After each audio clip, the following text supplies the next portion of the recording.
The document sat in the center of my kitchen table like a grenade with the pin already pulled.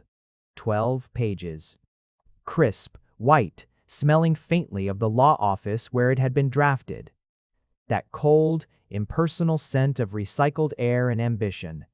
Brent's signature was already on the last page, bold and slashing, written in the dark blue ink he always used because he said black was for people who didn't care about the details. I used to find that particular quirk endearing.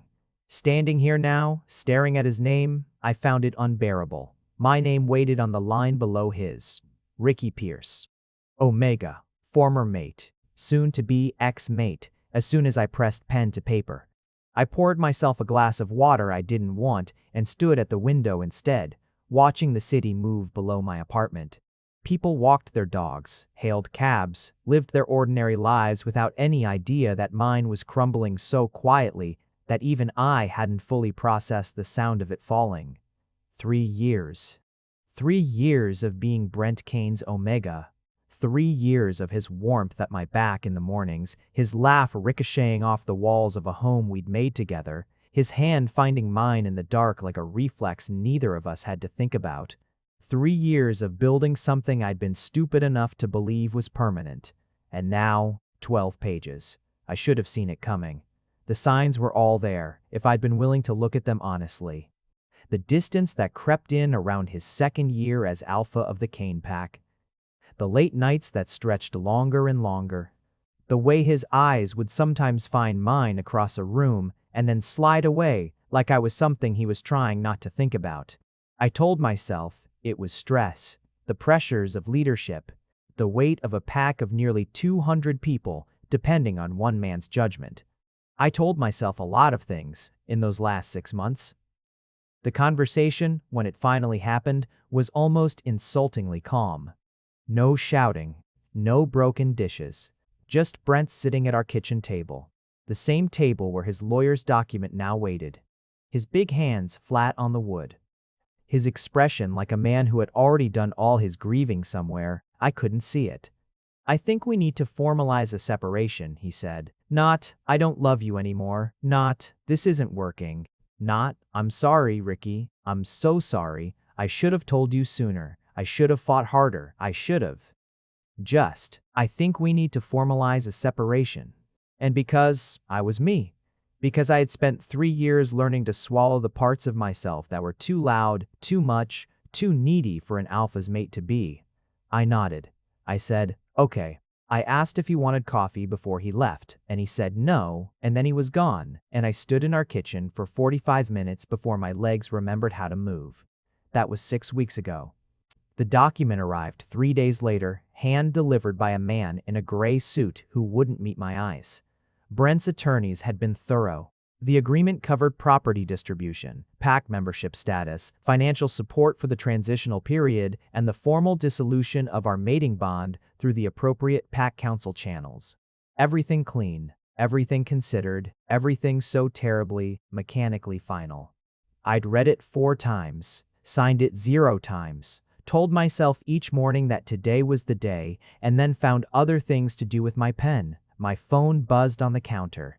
My best friend Marcus's name lit up the screen, and I answered because not answering would have required more energy than I currently possessed. "Have you signed it yet?" he asked, skipping hello entirely, which was very Marcus. "Good morning to you too, Rickey." "No," I admitted. "Not yet. It's been 6 weeks. I'm aware of how time works, thank you." I heard him exhale. That particular exhale that meant he was choosing his next words carefully, which was not something Marcus did naturally. He was a speak first, reconsider, never type of person under ordinary circumstances. The fact that he was being careful told me more about how worried he was than any of the blunt check-ins he'd subjected me to since the separation. "You know you're only making it harder on yourself," he said eventually. "Every day you don't sign it is another day you're sort of still in it. You can't start healing while you're still staring at the wound." That's almost poetic for 7 in the morning. I've been workshopping it. A pause. "Come have breakfast with me. Get out of that apartment." "I'm fine." "You're standing at your window staring at nothing, aren't you?" I moved away from the window. "No. Rickey." "Marcus." I'm serious. Come out. Let me feed you something. You're going through a mating dissolution, and I would bet everything I own that you haven't been eating properly. He wasn't wrong. My appetite had gone somewhere around week 2 and hadn't fully returned. I'd been surviving on coffee and whatever didn't require me to actually cook, which mostly meant crackers and those pre-packaged soups that I'd always considered depressing before and had now elevated to a comfort food. Give me an hour, I said. Perfect. I'll order the good pastries. I hung up and looked at the document on the table. 12 pages, Brent's signature, my blank line. Later, I told it and went to get dressed. Marcus lived 12 blocks away, in an apartment he'd decorated with the kind of confident chaos that only worked because he had an actual eye for it. Mismatched furniture that somehow cohered. Plants in every corner. Art on every wall, half of it his own work, half of it pieces he'd collected from friends and markets. His kitchen smelled like coffee and whatever he'd been baking since dawn, because Marcus dealt with stress by feeding people and his stress levels had apparently been elevated since my separation. When I pushed open the door he'd left unlocked for me, he was already plating pastries with the focused expression of someone performing a precision operation. "Sit," he said, without turning around. I sat at his kitchen island and wrapped my hands around the mug he'd set out for me. The coffee was already made, already exactly the way I liked it. He knew me well enough to have it ready. "Talk to me," he said, setting a plate in front of me. "I don't have anything new to say." "Then say the old things again, that's what I'm here for." I looked at the pastry, a perfect almond croissant, golden and flaking, and felt a sudden irrational grief that Brent would never know Marcus had made this for me, because Brent was no longer the person I brought those small details to anymore. We used to talk about everything. The texture of a perfect morning. A joke I heard. A dream I couldn't shake. We used to be each other's first audience for all of it. When had that stopped? I keep trying to figure out when I lost him, I said. Like if I can identify the exact moment, it'll make some kind of sense. Marcus sat down across from me and broke off a piece of his own pastry, watching me with the patient steadiness that I had loved him for since we were 19 and sharing a terrible dorm room at university. "Maybe there wasn't an exact moment," he said. "Maybe it was slow. Maybe it was 100 tiny moments that added up. That's worse, somehow." "Yeah." He didn't try to soften it. "It usually is." I took a sip of coffee. Outside his window, the city was waking up properly now, the early morning quiet giving way to the rising hum of a day getting started. "He didn't fight for it," I said. "Not at all. Not even a little. That's the part I keep getting stuck on. He just decided and told me and walked out, like 3 years was a business arrangement that had run its course." Alphas are taught to make clean decisions, especially pack alphas. Holding on to things that aren't working is considered a leadership weakness. "I'm not a business asset." "No," Marcus agreed quietly, "you're not. And he should have been a better mate to you than his alpha training before he was a better alpha." I set down my mug. "Do you think he ever actually loved me? Or was I just a good decision, a suitable omega for a pack alpha, someone appropriate?" The question had been living in me for weeks, and asking it out loud made it feel both more and less dangerous than it had inside my head. Marcus was quiet for a moment that lasted long enough to be uncomfortable. "I think," he said carefully, "that he loved you. I've seen how he looked at you. That wasn't performance. But I also think that somewhere along the way, he let something else become more important than what you two had, and he chose it instead. Which is its own kind of failure, even if it doesn't answer your question. That's not actually comforting. You didn't ask for comfort. You asked for honesty." He was right. It was one of the things I'd always appreciated about him. He never told me what I wanted to hear when what I needed was the truth. It made him occasionally infuriating and permanently invaluable. We sat with that for a while. I ate the croissant because refusing would have been rude, and also because Marcus would have tracked my food intake and reported back to himself with concern. Outside, a bus rumbled past. Someone laughed on the street below. "Sign the document," Marcus said eventually. "Not today if you can't, but soon. You need the closure more than you need the illusion of time." I thought about those 12 pages. About Brent's dark blue signature, about my blank line. I know, I said. I didn't sign it that day either. What I did instead was go to the Pack Council office and ask to speak with a liaison about the dissolution process, not to accelerate it, but to understand what it actually meant, procedurally, for my status. I'd been a Pack member for 3 years as Brent's mate. Without that bond, my membership was in a strange intermediate state. I wanted to know my options. Being informed felt like a version of being in control, even if it was a very small version.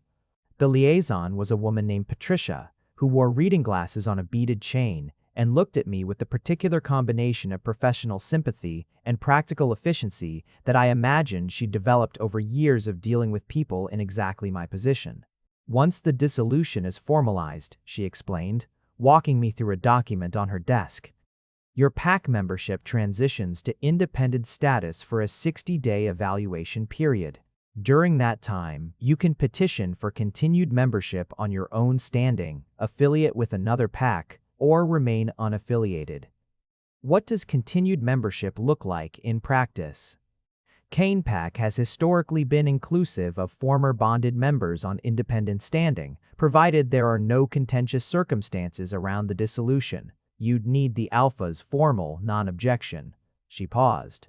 That's standard procedure. It's not a personal endorsement, just an administrative step.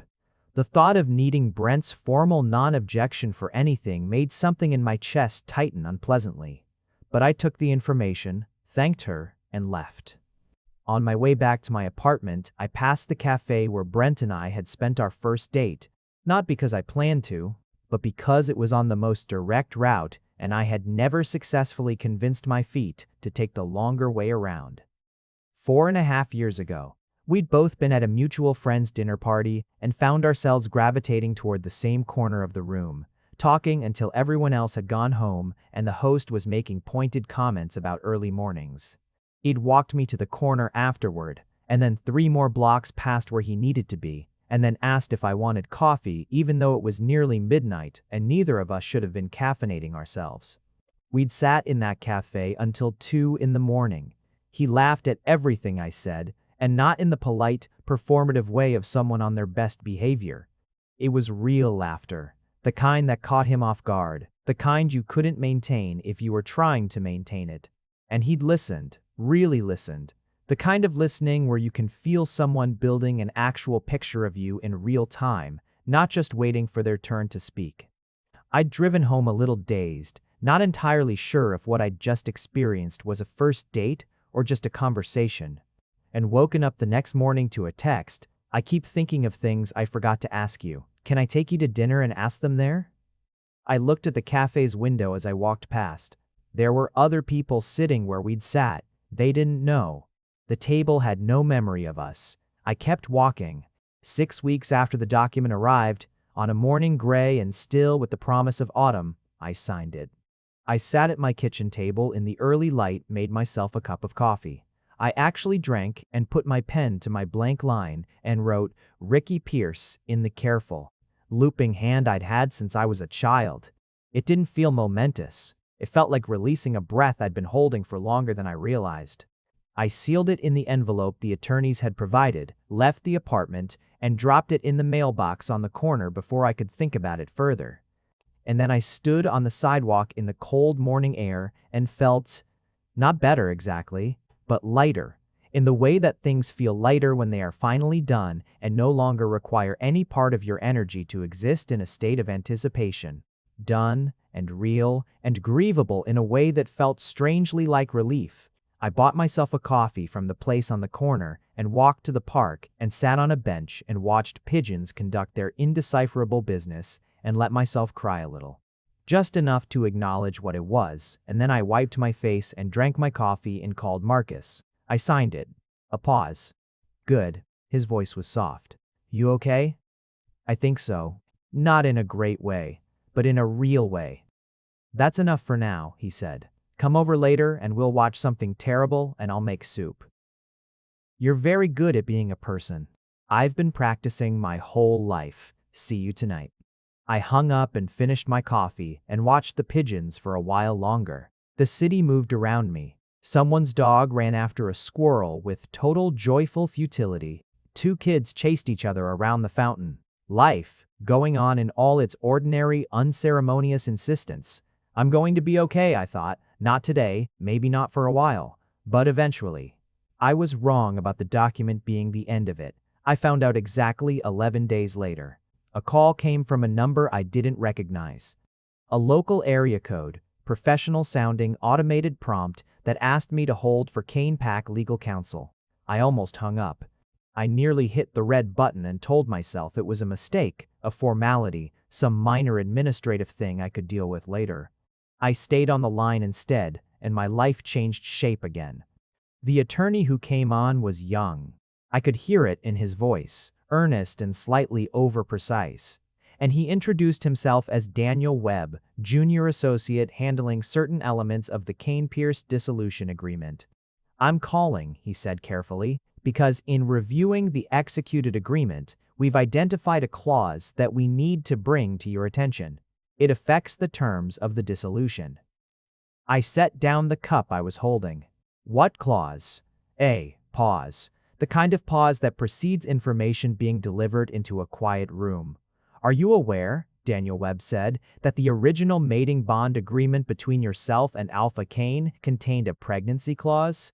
I was aware of no such thing. I said so, and there was another pause, longer this time. It appears to have been included in the original bonding documentation, which is a packaged set of documents prepared by this firm when the mating was formalized. We believe neither party was specifically briefed on every clause at the time, which was an oversight for which I can only apologize. The clause states, in summary, that the dissolution of the mating bond is suspended, pending further Pack Council review. If the Omega party is or may be pregnant at the time the dissolution paperwork is executed. The kitchen was very quiet. I heard my own heartbeat. That's not... Hi? I started and then stopped. What does suspended mean exactly? It means the dissolution cannot be finalized through Pack Council channels until the question of pregnancy is resolved. The clause was put in place to protect any potential offspring's Pack membership rights and parental bond guarantees. It's an old standard clause, rarely triggered. But as the Omega party has now executed the agreement, we are required by protocol to advise you that a pregnancy test, conducted through council-approved channels, is a required step before finalization can proceed. I sat down on my kitchen floor, not deliberately. My legs simply communicated that standing was no longer the plan. I would need to take a pregnancy test, I repeated. Through the Pack Council medical office, yes. The results would be shared with both parties and the council simultaneously. If the result is negative, the dissolution proceeds as executed. If the result is positive. He cleared his throat. Then there are additional provisions that would need to be engaged, and the finalization would be paused pending a council mediation process. Additional provisions, I said. The clause is quite specific about the Alpha's responsibilities in the event of, how long do I have? How long do I have? My voice sounded strange to me. Very flat, very far away. You have 30 days from today's date to complete the required test through the medical office. After that, the clause becomes moot and the dissolution can proceed regardless. 30 days. Thank you, I said, with extraordinary politeness, to a man who had just detonated something in my life from several miles away via telephone. I'll be in touch. I ended the call. I sat on my kitchen floor for a long time. Then I got up, went to the pharmacy 3 blocks away, bought 3 tests, came home, and discovered that Daniel Webb had not been calling about a hypothetical. I am going to tell you what the next 72 hours were like, because they matter, and because glossing over them would be dishonest. They were not, to put it plainly, good hours. I sat with the 3 tests lined up on my bathroom counter and stared at the results until the results stopped looking like letters and started looking like abstract shapes. And then I put them in a bag and put the bag in the cabinet under the sink because I couldn't keep looking at them.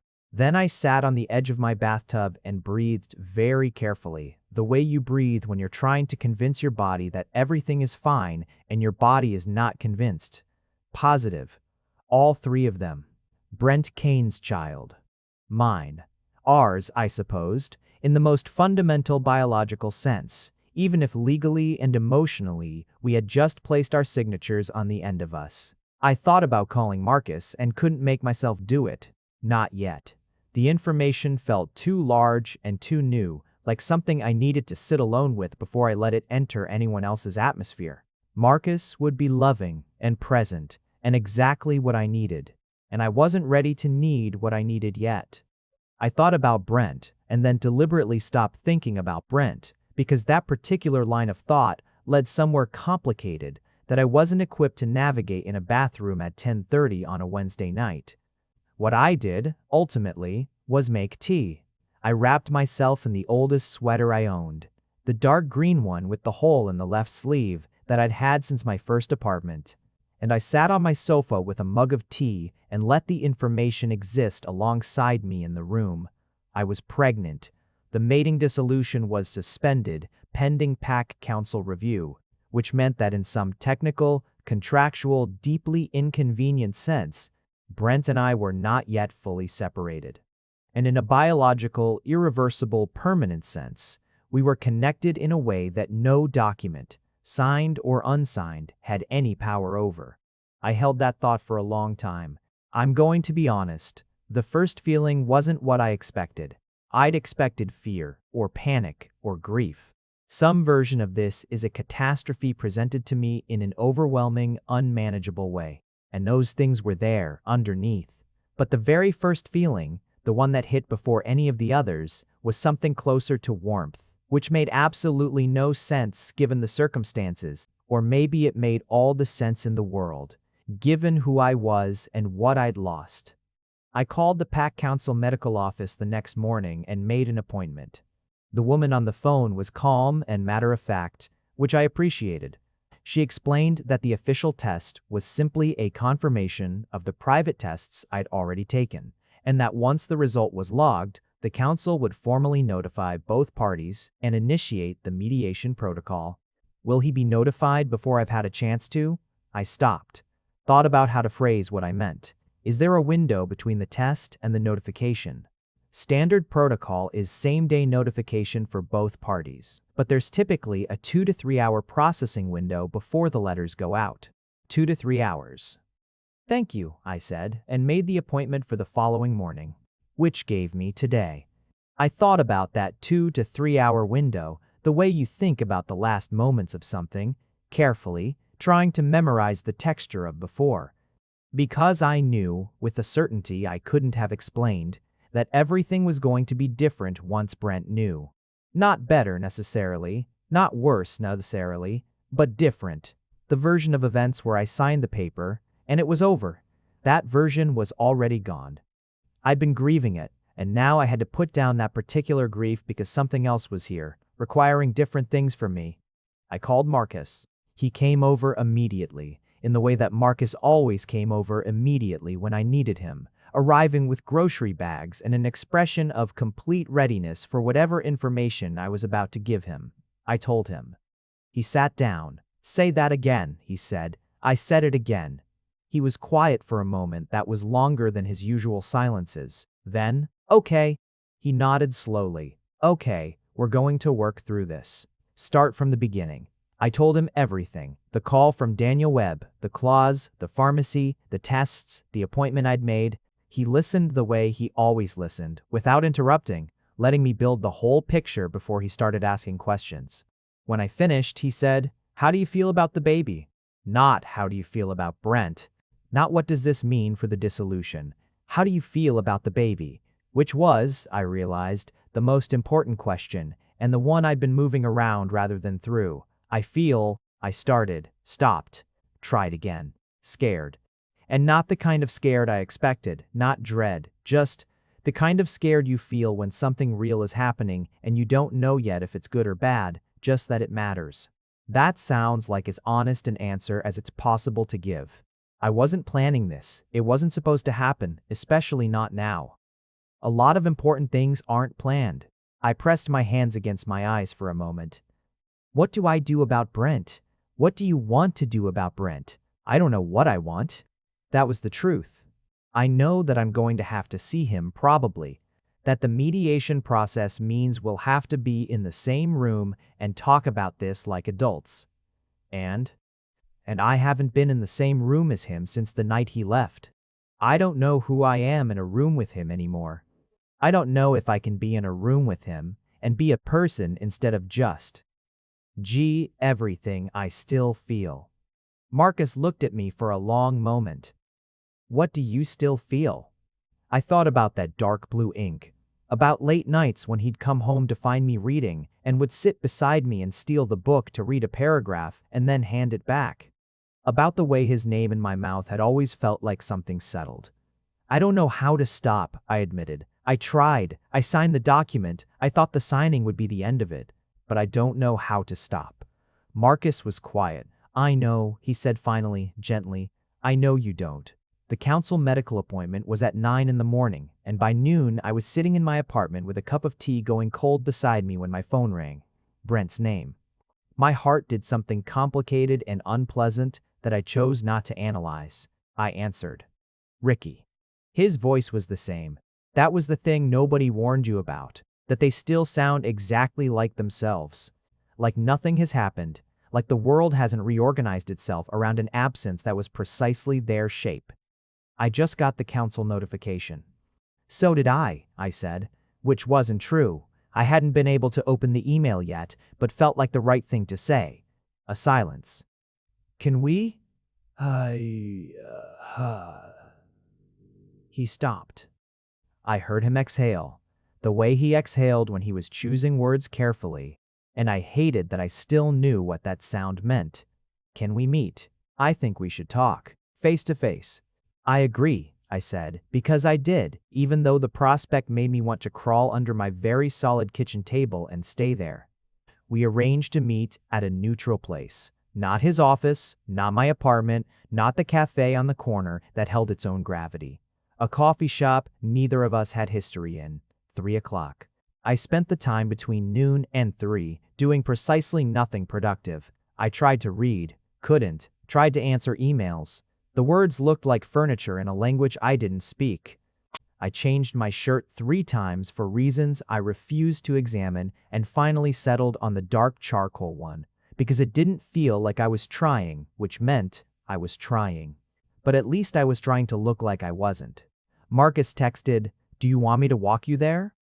I texted back, "I need to do this one alone." I know, he replied.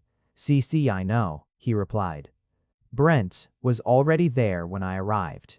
He was sitting at a corner table with his back to the wall, an alpha habit, maintaining sightlines. And he had a coffee in front of him he wasn't drinking. He was wearing a charcoal jacket that I didn't recognize, which meant he'd bought it after we separated, which meant there was a piece of his life that existed without me in it already, small and specific and very sharp. He stood when he saw me. It was automatic, the way certain things were with him, the manners that had been layered in so deep they'd become reflex. "Rickey," he said. "Brent," I said. We sat down.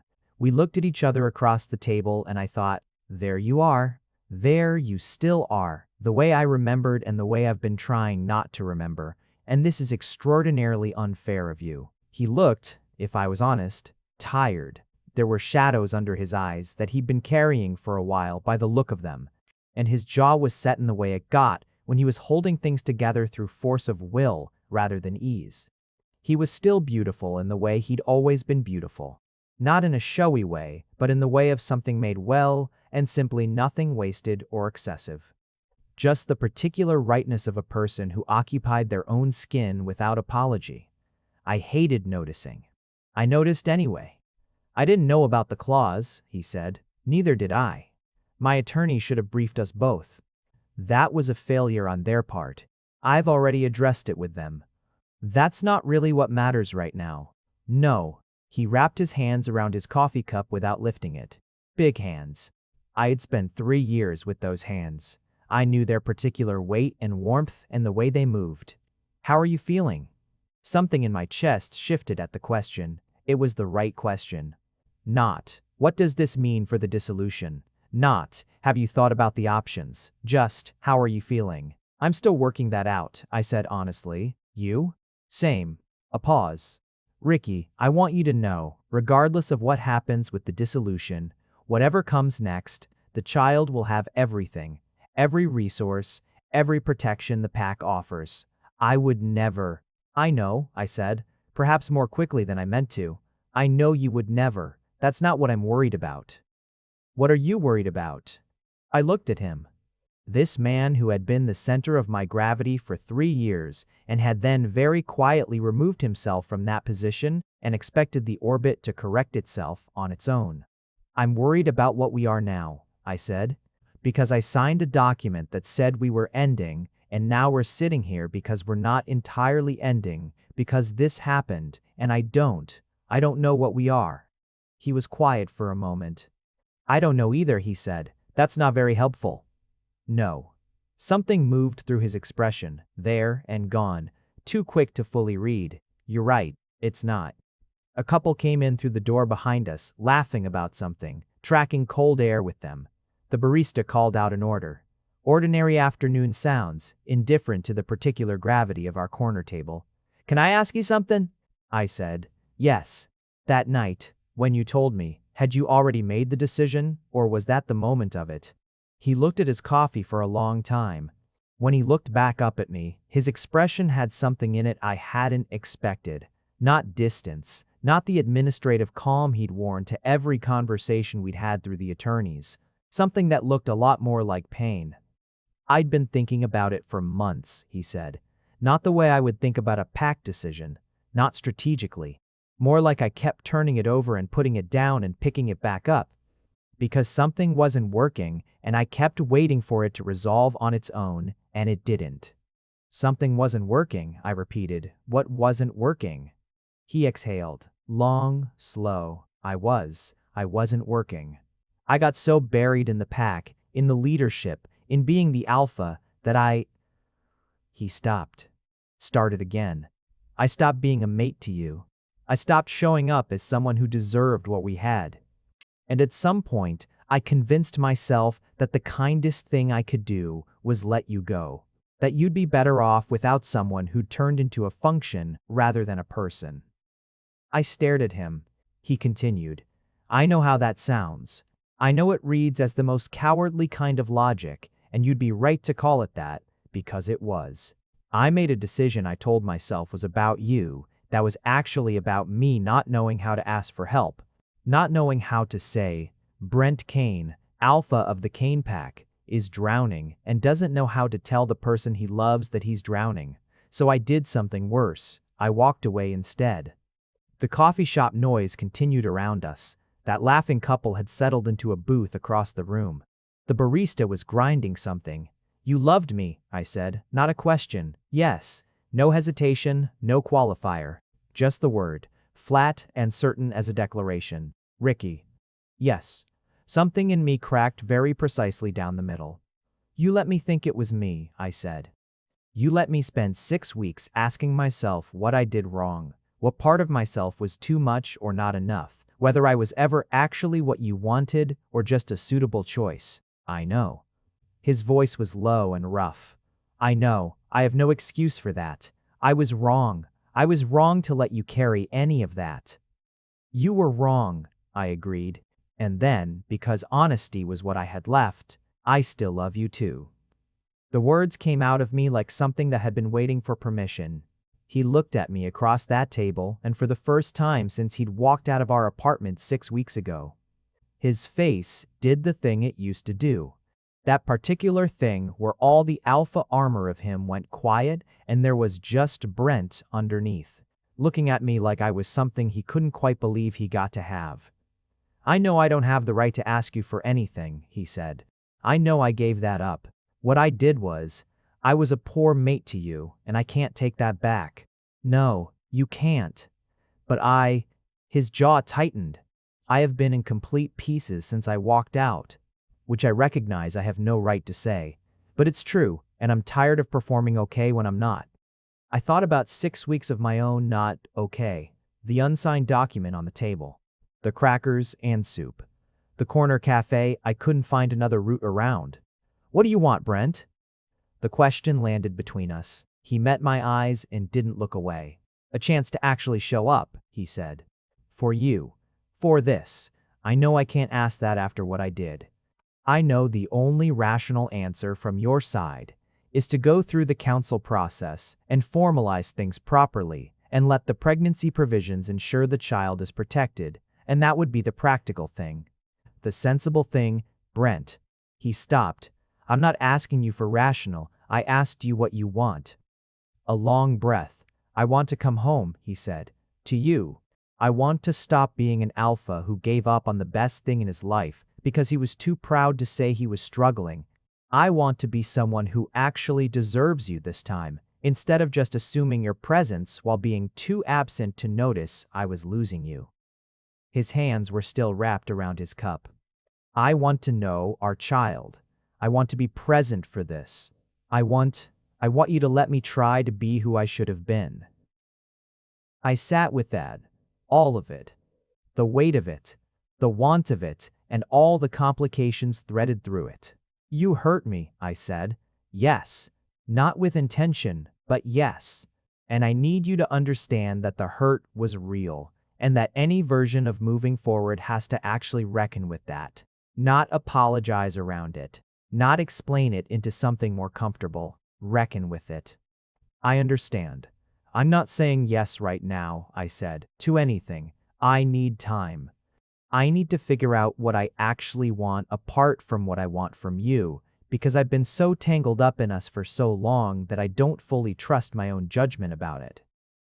That's fair.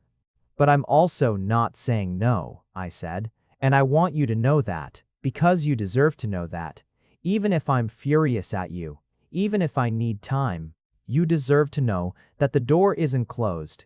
He released a breath that sounded like something being set down after a very long time of carrying it. Thank you, he said quietly. Don't thank me yet. We have a lot to work through. I know. I'm going to go home, I said. I'm going to call my best friend and let him talk me through all of this and probably cry a bit, and then I'm going to sleep, and then tomorrow I'm going to figure out what I need to do. Okay, he said. Okay. And then, Rickey, for what it's worth, I'm glad the clause existed. I'm glad we had to sit here today. Even if you'd decided to close the door, I needed you to know. About all of it. I should have said it long before this. I stood up, pulled on my coat. The thing you said, I told him, at the last, about not knowing how to say you were drowning, next time, if there is a next time, you tell me. You're allowed to need things. You're allowed to be in over your head. I would have been there. He looked at me, and his throat worked for a moment. I know that now, he said. I think I knew it then too. I was just too afraid of what needing looked like for an alpha. We're going to work on that, I said, among other things. I left him sitting there. I did call Marcus. He came over, because of course he did, arriving with wine and those crackers I'd been surviving on, looking at me with such careful gentleness that I almost cried before I'd said a single word. I told him everything. He listened without interrupting, which cost him something. I could see it in the way he held himself very still, when clearly he wanted to respond to multiple things as they came. When I finished, he said, "You told him the door wasn't closed." I did. That was brave. Or foolish. Or foolish. Those are the same thing sometimes. He poured the wine. What do you actually want, Rickey? Not what you should want. Not what's practical. Not what the council process makes easiest. What do you want? I thought about Brent's face when I'd said the door wasn't closed, the way the armor had gone quiet, the way he'd looked like himself, finally, just himself. I thought about 3 years of mornings. Of the coffee he always made too strong, and the way he apologized about it every single time without ever making it less strong. Of the way he'd read to me when I was sick, whole chapters of whatever I was in the middle of, sitting beside me with his voice low and steady and his hand warm on my back. I thought about the cafe at 2 a.m, 4.5 years ago. I keep thinking of things I forgot to ask you. I want to try, I said. Not to go back. I don't think we can go back, and I don't think back was everything I thought it was anyway, but forward. I want to try to build something forward that's actually honest this time. Him showing up. Me not disappearing the parts of myself that feel too loud. Both of us actually present. That's a complicated thing to want. Everything worth wanting is complicated. Very true. He leaned back. Okay, so here's what I think. I think you talk to a counselor, not together, just you, to have a space where you're working through this that's yours alone. I think you set a pace for whatever comes next that you control. Not Brent, not the counsel process, not the pregnancy timeline. And I think you stop apologizing in your own head for still loving him, because loving someone who hurt you is not a character flaw. It just means you loved someone who was human and imperfect, and so are you. I looked at him. When did you get so wise? I've always been this wise. You only notice when you need it. I laughed. It came out a little broken, but it was real. What am I going to do with a baby? I asked. Not with despair, but with genuine bewilderment. The kind that comes when something impossible is also suddenly, unmistakably real. You're going to have a baby, Marcus said. And you're going to be terrifying at it in the very best way. And I'm going to be the kind of honorary uncle who brings age-inappropriate gifts and teaches it to make pastries when it's old enough to reach the counter. You can't make age-inappropriate pastry. I'll do my best. He raised his glass. To complicated things worth wanting, I raised mine. To complicated things worth wanting. I reached out to Brent 3 days later. A text, first. Simple, I've been thinking. I'd like to talk again, if you're willing.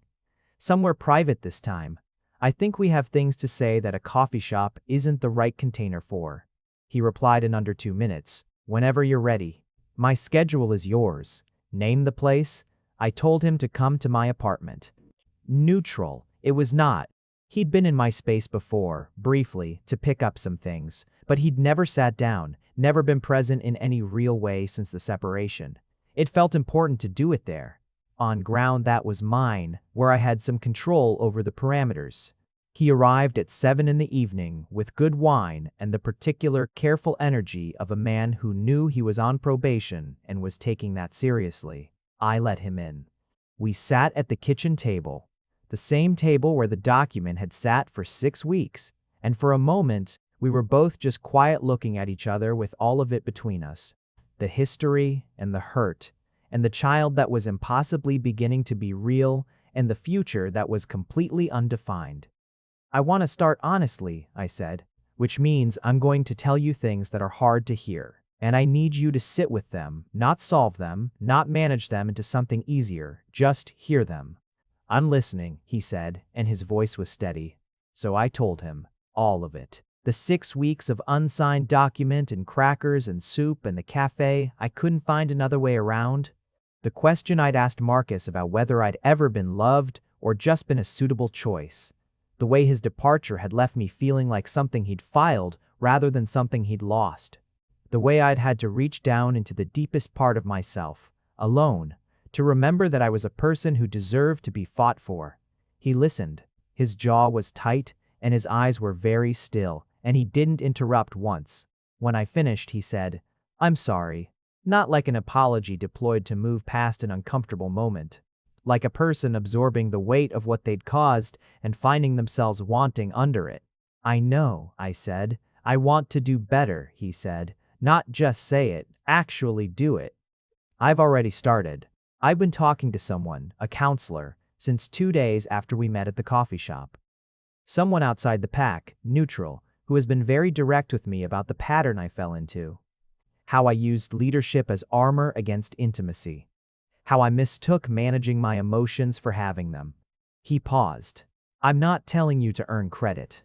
I'm telling you because I want you to know that I'm not just sitting still hoping you'll decide to come back. I'm trying to become someone who deserves another chance before I ask for one. I looked at him. This man. This frustrating, guarded, finally cracking open man. Okay, I said. Here's what I need. I need you to keep doing that. The counseling. I need us to move slowly, with intention. I need you to check in with me. Actually check in, not send me updates through administrative channels. I need to know when you're struggling before it becomes a wall between us. Yes. And I need to know that you actually want this. The baby, the work of rebuilding, all of it. Because it's what you want, not because the clause created a legal obligation. He looked at me with great steadiness. Rickey, I found out about the pregnancy, and my very first thought, before the council notification, before any of that, was that I had been profoundly stupid to let you walk away from me. Not because of the legal implications, because it was you. Something in my chest did the thing it had been trying to do since we sat down together in the coffee shop and he'd said, I want to come home. Okay, I said again, softer this time. Okay. Can I? He gestured at the distance between us across the table, a question in it. I stood up and went around the table, and he stood too, and then his arms were around me and my forehead was against his shoulder, and we stood there in my kitchen holding on. Not saying anything for a long time because there wasn't anything yet that needed to be said. He was warm. He was the exact same temperature and weight as I remembered. He held me like I was something real, something that mattered, something he was afraid of losing. I let myself be held. I'm scared, I said into his shoulder. Me too, he said into my hair. I'm terrified. Of getting this wrong again. Of you. Of how much I need this to work. Good. Fear means you're paying attention. I felt him exhale, a real one, the involuntary kind.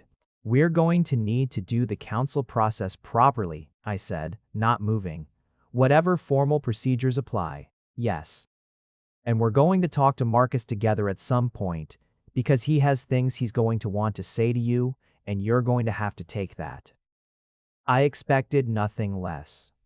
And we're not. I pulled back enough to look at his face. We're not pretending the separation didn't happen. It happened. We're not resetting to before. We're building something new. Something better, he said. That's the goal. He touched my face with one hand, just briefly, the back of his fingers against my cheek, careful and wondering. How are you feeling? He asked. About the pregnancy, your body. All of it. Something settled in me at the question. The right question, again. His instinct for the right question when he was actually paying attention had always been one of the things I'd loved about him. Overwhelmed, I said. And underneath the overwhelmed, something I keep being surprised by, something that feels almost like gladness. He looked at me for a long moment. Gladness, he repeated. I know, it doesn't make complete sense. It makes complete sense, he said quietly. It makes complete sense to me. We didn't fix everything in that kitchen. I want to be clear about that because stories have a way of implying that a conversation that goes well is the same as a problem solved, and we owed it to ourselves and to what we were building to be more honest than that. We met the Pack Council mediator, a tall, deliberate man named Arthur who wore reading glasses very similar to Patricia's and seemed to view emotional nuance as a professional project and worked through the formal requirements of the pregnancy clause. The legal scaffolding around what Brent's responsibilities were, what I could expect, what the child's pack status would be. It was dry and procedural and occasionally exhausting, and we got through it. We went to couples counseling. A woman named Dr. Vega who came, recommended by Brent's individual counselor, and who had a gentle, precise way of cutting through the things we said to find the things we meant that was sometimes uncomfortable and always useful. She held space for both of us, without taking sides, and had a gift for asking the question that made the other question obvious. We fought. Not cleanly. Not always fairly. Old habits of Brent's diplomatic distance and my learned smallness kept surfacing in inconvenient ways, and there were evenings that ended with both of us frustrated and tired in adjacent rooms, and mornings that required deliberate re-choosing. But we chose. Again and again, we chose. Brent moved back in, slowly, carefully, my timeline, my decision. In the 5th month of the pregnancy, when I decided that what I wanted was present more than I wanted careful, and that we were stable enough to share space without it being a collapse into pretending nothing had happened. He made the coffee too strong every single time and apologized about it every single time. And one morning I finally made it myself, and made it the way I liked, and put 2 cups on the counter and looked at him and said, "Now you can apologize and mean it because mine is actually better." He laughed. The real kind. The kind that caught him off guard. I'd missed that laugh so much it had its own shape in me, the absence of it. "You're right," he said, drinking my coffee. "This is significantly better. I'm going to need you to accept that I'm better at some things." "I know a lot of things you're better at," he said, with a warmth that made my coffee taste like it had been flavored with something specific and good. "We're working on honesty. That's a start." Oh. Marcus came to dinner 6 weeks after Brent moved back in. This was the dinner I'd mentioned, the one where Brent was required to take what Marcus had to say, with patience and grace and absolutely no alpha posturing. Marcus arrived with wine he'd selected with pointed deliberateness. I noticed he'd chosen something expensive, which meant he wanted Brent to feel appropriately grateful for the occasion, and sat down at the table with the focused calm of a man who had prepared remarks. The dinner itself was good. Brent had cooked, which I'd specifically requested because I wanted Marcus to see him in a domestic mode rather than a formal one. They talked, carefully at first, about neutral things: the food, the wine, a recent development in the city that had nothing to do with any of us. And then Marcus, halfway through his second glass, looked at Brent and said, "I need to say something to you." "I know," Brent said. "You hurt my best friend very badly. You did it quietly, and you let him blame himself for it, which was worse than if you'd been loud about it. And I need you to understand that I've been watching him put himself back together while you were off having your growth experience and whatever happens between you two. I will not forgive you if you do that to him again." The table was very quiet. Brent held Marcus's gaze without flinching. "You're right. Everything you said is accurate. And you have my word, not as an alpha, just as a person, that I understand what I did and that I'm working every day to be better than that man." "Good," Marcus said. "Your word matters here because Ricky's word about you matters to me. He believes you. I'm extending provisional belief on that basis." "I appreciate it," Brent said with complete sincerity. Marcus looked at him for another moment. Then he picked up his wine glass and said, "The risotto is excellent. Thank you. You can cook. Good." "He can't." "I'm right here," I said. "I know. I can both see and smell you." He smiled at me, sharp and warm. "You look happy, just so you know. Not fixed, not back to before, happy." I thought about it. Really considered it, the way you consider a thing you want to be honest about. "I think I am," I said. "Our son was born in the spring. I'll tell you his name, Elliott. Elliott James Cain Pierce, a hyphen that Brent suggested and I accepted because it felt true.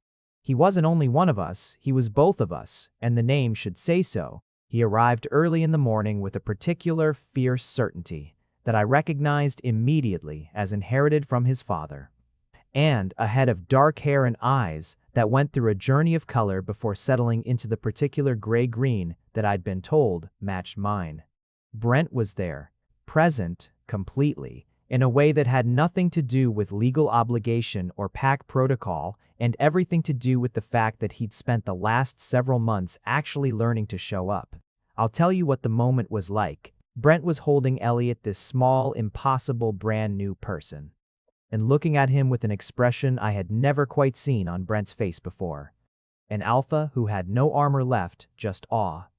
Just the raw fact of loving something new and understanding that nothing he'd ever managed or led or decided had prepared him for it.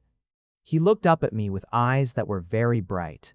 "Thank you," he said, which was probably not what most people say in that moment, but was absolutely, completely him. "We did that," I said. "We did that," he agreed. Elliott, for his part, appeared to have no interest in the emotional weight of the moment and was focused exclusively on being a newborn, which takes its own complete and extraordinary concentration. Marcus arrived 3 hours later, bearing the kind of baby gift that could only be described as an event, a collection assembled with the joyful overkill of someone who had been waiting for this specific opportunity for 9 months. He stood in the doorway of the hospital room, saw Elliott, and his face did something entirely unguarded and tender. "Oh," he said, "just that, just oh." Come meet him, I said. He came and looked at Elliott in Brent's arms with an expression that I filed away carefully to tell Elliott about someday, because it was the expression of someone who had already decided, completely and irreversibly, to love a person. He's extraordinary, Marcus said. Rickey, he's extraordinary. I know, I said. He has your ears. He has Brent's stubborn chin. Brent looked up with something that was technically wounded dignity, but was mostly trying not to smile. I don't have a stubborn chin. Your chin is architecturally committed, I said. It's one of your best features. Elliott is going to have a great chin. Elliott did not comment, being newly born and occupied with more immediate concerns. It's been 2 years since a young attorney named Daniel Webb called me to tell me about a clause I didn't know existed. I want to be honest about what those 2 years have looked like, because neat endings are a kind of lying, and I've committed to honesty. There have been difficult months. There was a period when Brent's pack responsibilities expanded in ways that triggered the old patterns, and we had to be very intentional and very direct with each other about it. Me naming what I was feeling. Him actually hearing it without managing it. We went back to Dr. Vega for a month of sessions to recalibrate. We came through it. There are still nights when I carry something quietly that I haven't fully given language to, and Brent has learned to notice and ask, and I've learned to actually answer instead of saying, I'm fine when I'm not. Learning that has taken longer than anything else. Old habits of smallness run deep. Brent has learned to separate himself from the alpha role in the evenings, to come home and be Brent before he's the leader of 200 people. It doesn't always happen perfectly. But it happens more often than not, and more often than not is something. Elliott is 2 years old and has his father's committed chin and my ears and an absolutely sovereign will that belongs entirely to himself. He has opinions about his socks. He has a specific relationship with Marcus that involves shouting his name from across any room Marcus enters, a greeting Marcus receives with unabashed delight every single time. We live in a house now, not an apartment. Something with a garden, because Brent grew up with space, and I'd always secretly wanted it, and Elliott needs somewhere to be enormous in. The garden is currently more project than achievement, which feels honest. I am happy. Not the uncomplicated happiness of a person who's never had their heart broken and put back together again. Not the easy comfort of things that were never difficult. The specific happiness of someone who went through a real loss and a real grief and made real choices on the other side of it. The happiness of something earned. What I know now that I didn't know then, love isn't a state you arrive at and stay in. It's something you choose, again and again, in the small decisions. The coffee cup, the difficult conversation, the moment when the easier thing would be silence and you speak anyway. It's the willingness to need and be needed. To be seen, actually seen, in the uncomfortable and unglamorous reality of being a person. I know that Brent loves me, not because of a clause in a document, not because a pack council protocol requires him to, because every morning without fail he makes the coffee too strong and apologizes with the specific sincerity of someone who is going to do the same thing tomorrow and knows it, and because the apology is real anyway, because he tells me when he's drowning now, because he chose to come back and then kept choosing, and because the choosing is ongoing and mutual and ours. I know that the document doesn't matter, not the separation agreement, not the pregnancy clause, not any of the official paper that was brought to bear on us. The paper was never the truth of us. The truth of us was always messier and more specific and more worth having. Last week, Brent came home late from a long council session, and I was reading on the sofa with Elliott asleep against my shoulder, and he stood in the doorway for a moment just looking at us. "What?" I asked. "Nothing," he said, but his face was doing the thing. "What are you thinking?" He came and sat beside me and put his arm around us both, careful not to wake Elliott, and said, "I'm thinking that I almost didn't have this, that I walked away from this. And I can't decide if I'm more grateful that the clause existed or more appalled at myself that I needed it." "Both," I said. "Exactly both." "Yeah." He pressed his mouth to my hair briefly, warmly. "Both." Elliott stirred in his sleep and made a small, authoritative sound, which was his way of asserting continued presence even while unconscious. "Coffee tomorrow?" Brent asked. "You'll make it too strong." "Probably." "I'll make mine separately and we'll pretend they're the same," I said. "Partnership," he said. "Partnership," I agreed. And that was it, really. Not a dramatic reconciliation or a single watershed moment where everything was redeemed. Just us, on a sofa, with our son between us, and tomorrow already arranged in its ordinary, specific, imperfect, necessary shape. That is what I want to tell you about love. It is not the document. It is not the clause. It is not the terms and the conditions and the formal dissolution and the legal structures designed to govern what happens when humans fail to love each other correctly. It is the person who makes your coffee wrong every morning and means it genuinely every time. It is the thing that survives the paper. If you made it to the end, you're my kind of person. Leave a subscribe, comment down your favorite part of the story, and if you want early access to videos, exclusive content, or just want to support the channel, make sure to join our Patreon. Link is in the description. Even one member genuinely means the world to me. See you in the next one.